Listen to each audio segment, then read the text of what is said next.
E atenção, Ricardo Salles, ex-ministro de Jair Bolsonaro e deputado federal, sobe o tom e fala sobre o fim do ministro Alexandre de Moraes após a Polícia Federal prender militares e um general do Exército de 4 estrelas. Confira agora esse desabafo e o que ele falou aqui, revelando verdades que o Brasil ainda não sabe. E antes disso, dá um like neste vídeo e se inscreva nesse canal para ver outras matérias como essa. O clima está muito tenso em Brasília. Veja agora o que falou Ricardo Salles sobre o fim do ministro Alexandre de Moraes. Caminhá-los fazendo de conta que estava protegendo essas pessoas, mas estava, na verdade, arregimentando as pessoas, já combinado à época com o então ministro da Justiça, Flávio Dino, e com o presidente Lula, que fez o general ficar inebriado por ter falado ao telefone,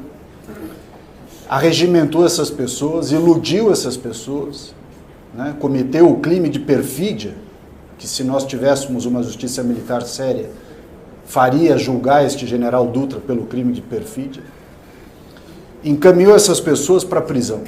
Pessoas que, como citaram aqui alguns exemplos, mas há vários, pessoas que estavam ali, muitas delas, inclusive, chegaram depois dos atos, ou não foram lá nos atos. Quer dizer, não houve o menor critério de distinção, de se limitar, pelo menos, a encaminhar para ser preso quem estava dentro das instalações onde houve a depredação e a invasão. Crime de depredação houve? Sim. Invasão de prédio público? Também. Existe norma para isso, norma penal aplicável, com a cominação de pena proporcional e tudo mais, né? Não se dá golpe em feriado com os prédios vazios, não se dá golpe com as pessoas desarmadas. Então é evidente que aquilo não foi golpe. Mas independentemente de ter sido ou não tentativa de golpe, o que os militares fizeram no 8 de janeiro, em permitir que se levassem essas pessoas presas e emboscar essas pessoas na porta do quartel, foi de uma covardia sem tamanho. Essa covardia não começou no 8 de janeiro. Essa covardia começou quando essas pessoas foram sendo mantidas na porta desses quartéis com a esperança de que algo ia acontecer, de que algo ia ser feito. Ao invés de serem avisadas, dizendo, olha, nada vai acontecer, nada foi feito, o Lula ganhou a eleição, vai cada um para sua casa, parem de ficar tomando chuva e serem iludidos aqui na porta desses quartéis. Ao contrário senso, nenhuma dessas autoridades se prestou a ir ter essa conversa franca, sincera e objetiva com aqueles que lá na porta estavam. Mantiveram essas pessoas ali na porta por motivação política, por motivação, seja lá qual for, ou até por falta de coragem mesmo em assumir que nada iria acontecer. Essas pessoas foram iludidas e induzidas a ficarem ali. A decepção, senador Girão, caros colegas, meu caro Exalcir, com eles, portanto, é enorme. Por outro lado, na história do Brasil, desde a época do Império, até antes da época do Império, quando o Brasil ainda era colônia de Portugal, depois com Dom João VI aqui, Dom Pedro I, Dom Pedro II, a Velha República, República Velha, depois na época do Getúlio Vargas, depois nos anos de Juscelino, Dutra e, como já dito aqui, na época do fim do regime militar de 64, o Brasil tem na sua história episódios reiterados de explosões de revolta, de descontrole, prisões, inclusive de militares, e logo em seguida processos de anistia e de perdão geral como forma de pacificar o país. O que nós vemos hoje é um presidente que se elegeu dizendo que ia pacificar o Brasil, que o amor voltou, que o Brasil voltou e que tudo isso aconteceu, que a direita que era truculenta, a direita que era promotora de ações contrárias ao Estado Democrático de Direito, às liberdades individuais, etc. Mas o que nós estamos vendo é exatamente o oposto. Aqueles que pregavam o amor praticam o ódio, a vingança, o desrespeito ao devido processo legal, ao contraditório, à ampla defesa. Eles vêm praticando isso de maneira reiterada. No passado, quando essas coisas aconteciam, e eu me refiro agora a um passado de toda essa história de 200 anos de problemas e anistias, etc., eu posso citar mais recentemente o período pós-64, porque os meus pais, Girão, foram alunos da Faculdade de Direito do Largo de São Francisco em meio ao regime de 64. Meu pai formado em 1968 pela Faculdade de Direito do Largo de São Francisco e a minha mãe formada em 1972 pela mesma faculdade. Os seus colegas de faculdade, aqueles que eram de direita, apoiavam o regime à época. Aqueles que eram de esquerda protestavam. E os amigos desses que eram de esquerda iam mais além.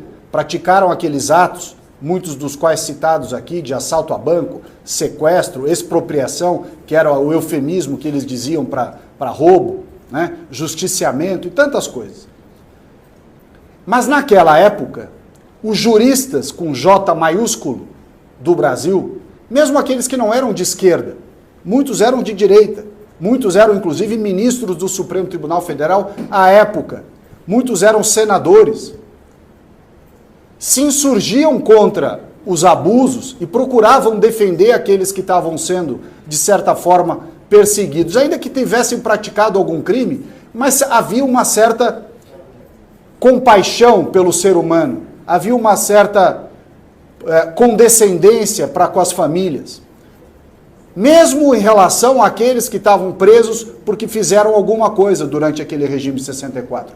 Quantas não foram as famílias de presos políticos de 64, que mesmo presos, ou até em locais não sabidos, que depois a história trouxe que locais não sabidos eram esses, essas famílias procuravam famílias de militares, que estavam no regime para combater os comunistas, procuravam famílias de magistrados, famílias de juristas, que não eram de esquerda, e diziam, por favor, ajuda o meu filho, ajuda a minha mãe, ajuda o meu pai.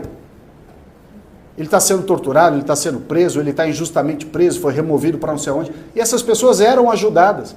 Tantos não foram aqueles que foram libertados durante o regime, porque foram ajudados por outros que não eram de direita, que não eram de esquerda, não eram do seu grupo político, mas não se alinhavam com a injustiça. A família do meu pai, que tem muitos juristas, já há muitas gerações, foi uma dessas famílias que, sendo de direita, foram procurados por integrantes da esquerda para dizer, olha, nos ajude a ter o direito de defesa assegurado, a ter as nossas opiniões, as nossas visões, o nosso acesso. E essas pessoas foram ajudadas. Muitas delas se tornaram, inclusive, depois, parlamentares. Uma se tornou presidente da República, Dilma Rousseff, que era conhecido como Estela no submundo do crime, do terrorismo contra o Estado, e vários outros, que o Aloysio Nunes Ferreira foi senador dessa casa, era motorista do Marighella, e tantos outros, Zé Dirceu, e por assim vai, Zé Genuíno, tudo. E vários outros desconhecidos, que foram contemplados pela compaixão, pelo respeito à vida humana, ainda que tenham acontecido abusos e coisas muito graves naquele regime. Portanto, o silêncio, meu caro Girão, dos atuais juristas, que eu já não digo com J maiúsculo, eu diria com J minúsculo, mesmo os juristas de esquerda, e eu me refiro aqui em especial aos meus colegas advogados, muitos são de esquerda. Aliás, os criminalistas brasileiros, a maioria dos melhores criminalistas brasileiros são de esquerda. E são pessoas que já militavam no fim do regime militar, e estão vivas até hoje militando, pelos direitos humanos, pela liberdade, pelo direito à livre expressão, e que hoje se calam diante do que está acontecendo. Quando eu os encontro lá em São Paulo, encontro pouco aqui em Brasília, encontro mais em São Paulo, eu digo, por que vocês não falam nada? Quando foi para vocês defenderem o pessoal da esquerda, vocês mostravam todo o seu conhecimento jurídico, a sua indignação, e agora vocês não falam nada.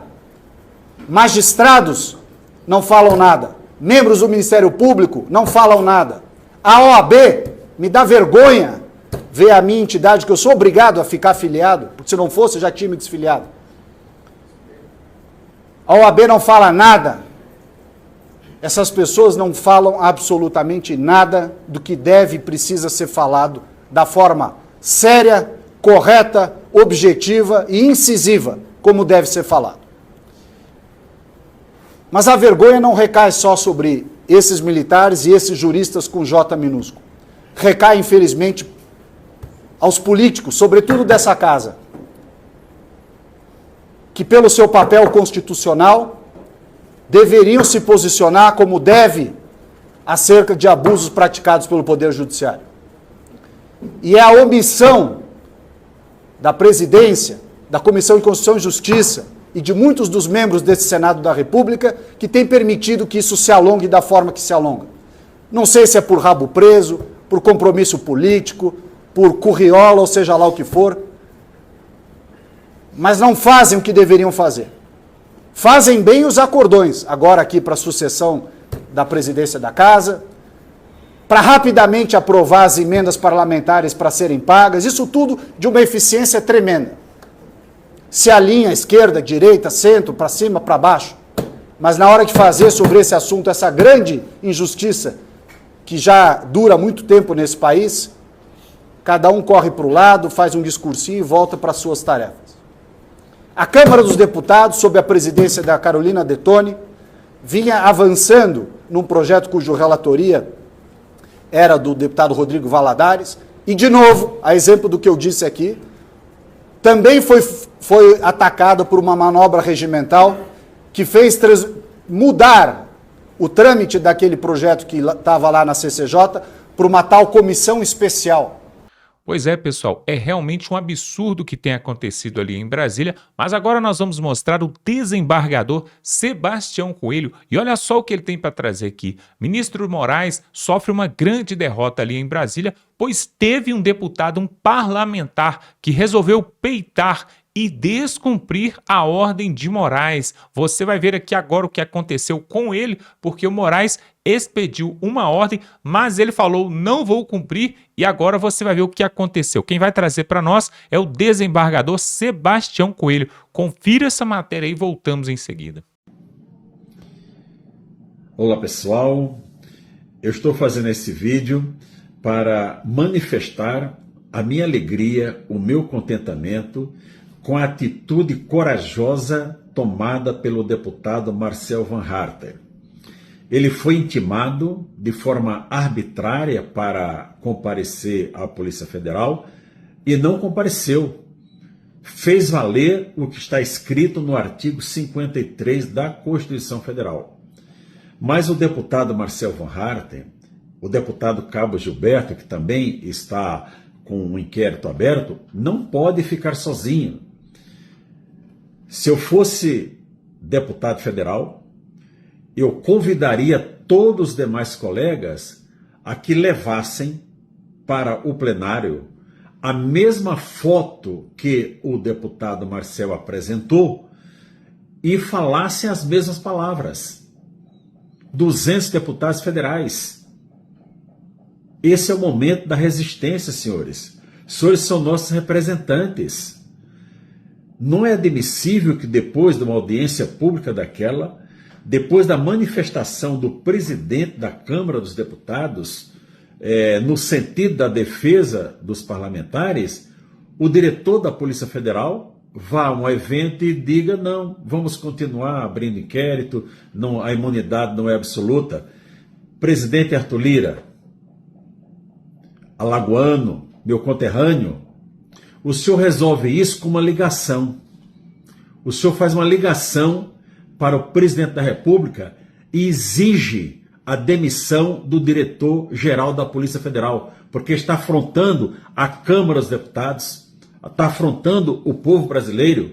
E a sugestão que eu faço a Vossa Excelência, o senhor sabe que com um telefonema seu, com o poder que o senhor tem, retira na mesma hora esse diretor da Polícia Federal.